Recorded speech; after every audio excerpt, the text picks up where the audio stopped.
فتح یا بنیا، اے میرے بیٹو، اذهبوا، جاؤ، فتحسسوا من یوسف و اخیہ، جاؤ یوسف کا بھی اور اس کے بھائی کا بھی سراغ لگاؤ، ان کو ڈھونڈو۔ باپ بھی کیا بھولا ہو، یوسف ڈھونڈنے کے لیے کن لوگوں کو کہہ رہا ہے؟ وہی جنہوں نے اسے پہلے تو قتل کرنے کا منصوبہ بنایا، پھر بہت رعایت کی ایک بھائی کے کہنے پہ، تو اس کو مار پیٹ کے اندھے کنویں میں دھکیل دیا کہ زندہ رہے تو زندہ رہے، مر جائے تو مر جائے۔ انہی کو والد محترم کہہ رہے ہیں کہ یار جاؤ اس کو ڈھونڈ کے لاؤ،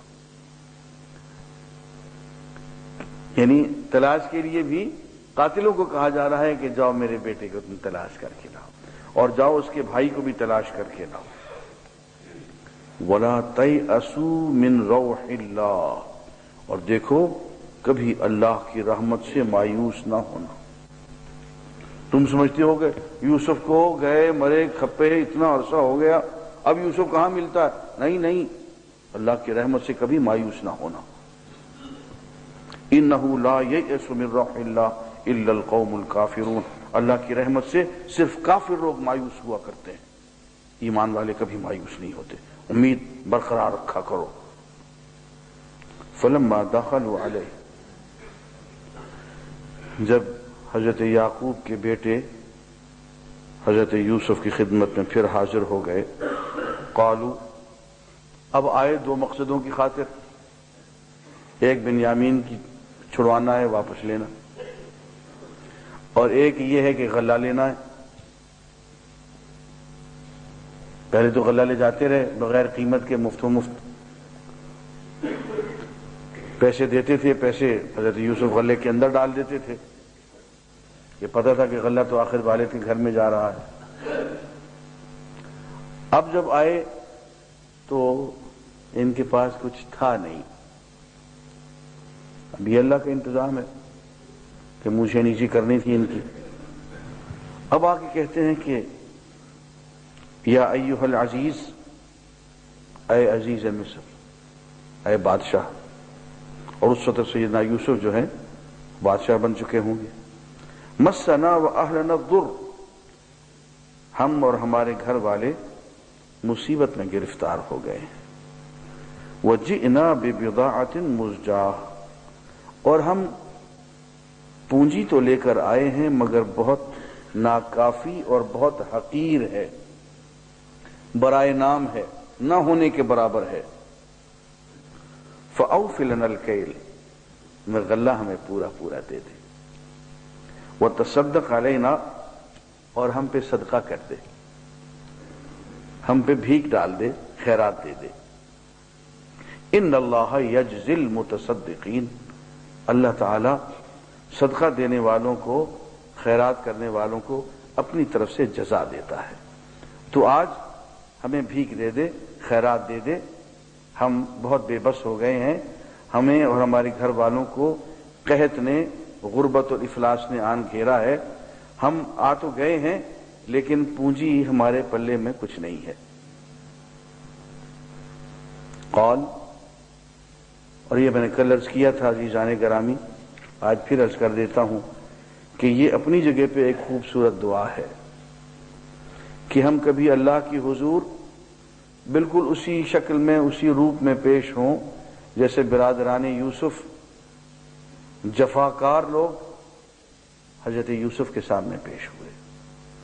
اور یوں فریاد کریں کہ جی ہمارے پلے کچھ نہیں ہے، عمل کی پونجی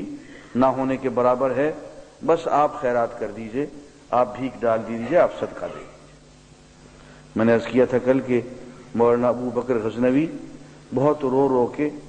یہ دعا مانگا کرتے تھے، اور اونچی آواز میں یہ دعا مانگتے تھے، اور ہم لوگ آمین کہتے تھے، اور ایک وجد کی کیفیت طاری ہو جاتی تھی۔ یہ کہتے تھے یا ایھا العزیز مسنا، یوں کہتے تھے کہ مسنا نہیں، جئنا ببضاعۃ مزجاہ فاوف لنا الکیل وتصدق علینا، بس اسی کا ورد کرتے تھے، جئنا ببضاعۃ مزجاہ فاوف لنا الکیل وتصدق علینا۔ یہ سننے کے بعد حضرت یوسف نے کہا هل علمتم ما فعلتم بيوسف وأخيه إذ أنتم جاهلون، ایک بات بتاؤ، تمہیں کچھ یاد ہے، کچھ خبر ہے تم نے یوسف اور اس کے بھائی کے ساتھ کیا سلوک اختیار کیے رکھا ہے اپنی نادانی کے زمانے میں؟ قالوا، انہوں نے کہا أَإِنَّكَ لَأَنْتَ یوسف، کیا تو یوسف ہے؟ قال انا یوسف، کہا میں یوسف ہوں، وَهَذَا أَخِي، اور یہ میرا بھائی ہے، قد من اللہ علینا، اللہ نے ہم پہ بہت احسان فرمایا ہے، انہو، بات یہ ہے، من یتقی ویصبر، جو شخص تقوی اختیار کرتا ہے اور ثابت قدمی اختیار کرتا ہے، فإن اللہ لا یضیع اجر المحسنین، بے شک اللہ احسان کرنے والوں کا اجر کبھی ضائع نہیں فرماتا۔ قالوا، انہوں نے جواب میں کہا، تاللہ، اللہ کی قسم، لقد آثرک اللہ علینا، اللہ نے تجھے ہم پہ بہت فضیلت دی ہے، لقد آثرک اللہ علینا، اللہ نے تجھے ہم پہ بہت فضیلت دی ہے، وَإِن كُنَّا لَخَاطِئِينَ، اور حق یہ ہے کہ ہم خطا کار لوگ تھے۔ قال، حضرت یوسف نے کہا، لا تثریب علیکم اليوم، تم پہ کوئی ملامت نہیں، میری طرف سے تمہیں معافی ہے، میری طرف سے تم پہ کوئی بوجھ نہیں، کوئی ملامت نہیں، تمہارے لیے میرا دل بالکل صاف ہو گیا ہے، تم میری طرف سے معاف ہو، یغفر اللہ لکم، اللہ بھی تمہیں معاف کرے، وہو ارحم الراحمین، وہ رحم کرنے والوں میں سب سے بڑا رحم کرنے والا ہے۔ اذهبوا بقمیصی ھذا، دیکھو میری یہ قمیص لے جاؤ، فالقوہ علی وجہ ابی، میرے والد کے چہرے پہ میری یہ قمیص ڈال دو، یأت بصیرا، اس کی بشارت لوٹ آئے گی، وَأْتُونِي بِأَهْلِكُمْ أَجْمَعِينَ، اور تم سارے کے سارے اپنے گھر والوں کو لے کے میرے پاس آ جاؤ۔ وَلَمَّا فَصَلَتِ الْعِيرُ، جب یہ قافلہ مصر سے روانہ ہوا، قال ابوہم، تو ان کے والد حضرت یعقوب نے کہا، انی لأجد ریح یوسف، او بھائی مجھے تو یوسف کی خوشبو آ رہی، لولا ان تفندون، اگر تم یہ نہ کہو کہ بوڑھا سٹھیا گیا ہے، بے وقوف ہو گیا ہے۔ قالو، تو بیٹوں نے جو وہاں تھے، جو لوگ ارد گرد تھے، انہوں نے کہا، تاللہ، اللہ کی قسم، انک لفی ضلالک القدیم، تو اپنے پرانی دھن میں لگا ہوا ہے، وہ جو یوسف کی محبت ہے وہ تجھے لے بیٹھے گی، تو اسی دھن میں لگا ہوا ہے۔ فلما ان جاء البشیر، جب خوشخبری سنانے والا آ گیا، القاہ علی وجہہ، اس نے اس کرتے کو حضرت یعقوب کے چہرے پہ ڈال دیا، فرتد بصیرا، اور وہ ان کی نظر بصارت لوٹ آئی۔ قال الم اقل لکم، یعقوب نے کہا میں نے تم سے کہا نہیں، انی اعلم ما لا تعلمون، میرے علم میں وہ کچھ ہے جو تم نہیں جانتے، میں اللہ کی رحمت سے مایوس نہیں تھا جبکہ تم ہو جاتے تھے۔ یہاں عزیزان گرامی ایک بات میں پھر کہا کرتا ہوں کہ ابھی 1000 میل دور قافلہ ہے اور اس کی قمیص چلی ہے تو حضرت یوسف کی خوشبو آ رہی ہے والد کو، اور اگر اللہ نے نہیں چاہا تو یہی بیٹا یوسف 3 دن تک ساتھ والے کنویں میں پڑا رہا، ایڑیاں رگڑتا رہا، سسکیاں لیتا رہا، والد گرامی کو، نبی محترم کو پتہ ہی نہیں چلا۔ تو اس سے معلوم ہوتا ہے کہ نبی کا علم اللہ کا دیا ہوا علم ہوتا ہے، وہ اللہ کی عطا ہوتا ہے، جس قدر علم اللہ تعالیٰ چاہیں عطا فرما دیں، جس قدر نہ چاہیں عطا نہ فرمائیں، اور جس قدر چاہیں علم عطا کرنے کے بعد واپس لے لیں۔ وہ بھائی یہ لیلۃ القدر کا کیا مسئلہ تھا؟ حضور اکرم صلی اللہ علیہ وسلم لیلۃ القدر کی خبر دینے کے لیے